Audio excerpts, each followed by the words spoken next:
I'm going to start with Letter to Brooks, the last section of the long poem to Miss Gwendolyn Brooks. This particular section begins with an allusion to one of her poems, When You Have Forgotten Sunday. When you have forgotten to bring into play that fragrant morsel of rhetoric, crisp as autumnal air. When you have forgotten, say, sunlit corners, brick full of skyline, row homes, smokestacks, billboards, littered rooftops, and wonder what bread wrappers reflect of our hunger.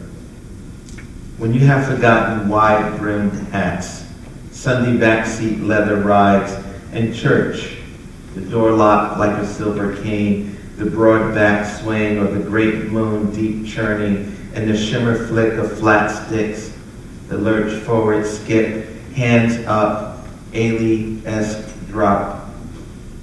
When you have forgotten the meaningful bop, hustlers and their care what may, blasé, ballet, and flight. When you have forgotten scruffy yards, miniature escapes, the way laundry lines strung up sag like shortened smiles. When you have forgotten the fishman barking his catch in inches up the street, I've got porgies, I've got trout, fishman. Or his scoop and chain scale, his belief in shad and amberjack.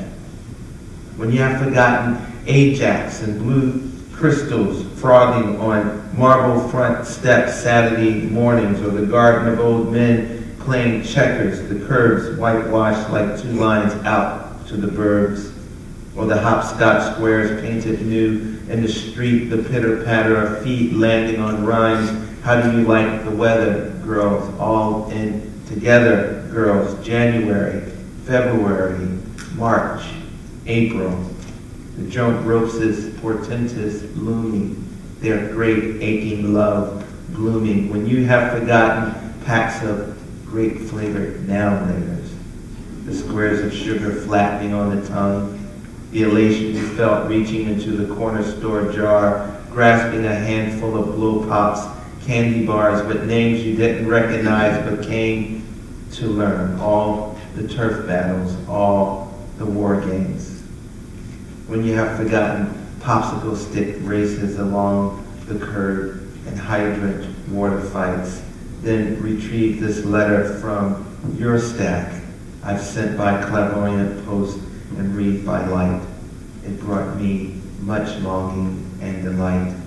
This week's Father's Day, I've a long ride to Philly. I'll give this poem to Gramps, then head to Black Lily.